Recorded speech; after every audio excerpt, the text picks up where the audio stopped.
நாடாளுமன்ற தேர்தலை ஒட்டி காங்கிரஸ் கட்சி தமிழ்நாட்டுக்கான தேர்தல் குழுவை நியமித்து தற்போது அறிவிப்பு வெளியிட்டிருக்கிறது. விவரங்களுடைய நிகரான நம்முடைய சிறப்பு செய்தியாளர் சுஸ்திரா, இந்த தேர்தல் குழுவுடைய பணிகள் என்னவாக இருக்கும்? அடுத்ததாக காங்கிரஸ் கட்சி எது போன்ற பணிகளை தொடங்கும் தமிழ்நாட்டில்? தேவா, நாடாளுமன்ற தேர்தலுக்கான தற்பொழுது தமிழ்நாட்டிற்கான தேர்தல் குழுவை காங்கிரஸ் கட்சியானது அதிகாரப்பூர்வமாக அறிவித்திருக்கிறது.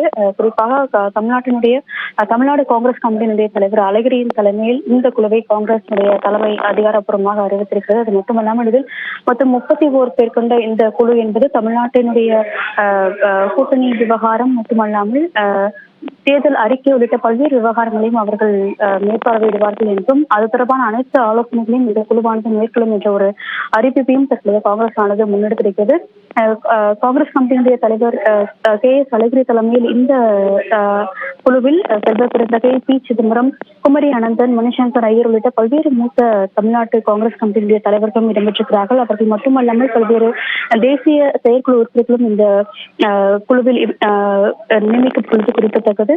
நாடாளுமன்ற உறுப்பினர்கள் அனைவருமே இந்த குழுவில் இருப்பார்கள் என்ற ஒரு அறிவிப்பையும் தற்போது அதிகாரப்பூர்வமாக KC வேணுகோபால் வெளியிட்டுள்ள அந்த அறிக்கையில் குறிப்பிடப்பட்டுள்ளது. இவர்கள் மட்டுமல்லாமல் யூத் காங்கிரஸ், மகிழா காங்கிரஸ் உள்ளிட்ட பல்வேறு காங்கிரசுடைய பிரிவுகளும் இந்த குழுவில் இடம்பெறும் எனவும் தேர்தலுக்கான அனைத்து நடவடிக்கைகளையும் இந்த குழுவானது மேற்கொள்ளும். பரப்புரை மேற்கொள்வதில் எந்த மாதிரியான நடவடிக்கைகளை மேற்கொள்ள வேண்டும் என்பது தொடர்பான முடிவுகளையும் இந்த குழுவானது ஆலோசித்து முடிவெடுக்கும் என்ற ஒரு தகவலையும் தற்பொழுது காங்கிரஸ் ஆனது தெரிவித்துள்ளது. தமிழ்நாட்டுக்கு காங்கிரஸ் கட்சி தரப்பிலிருந்து தேர்தல் குழுவை நியமித்து அறிவிப்பு வெளியிடப்பட்டிருக்கிறது. நாடாளுமன்ற தேர்தலை பணிகளை தொடங்கியிருக்கிறது காங்கிரஸ் கட்சி. தொடர்பான விரிவான தகவலை பயன்படுத்திய சுஸ்திரா, உங்களுடைய தகவல்களுக்கு நன்றி.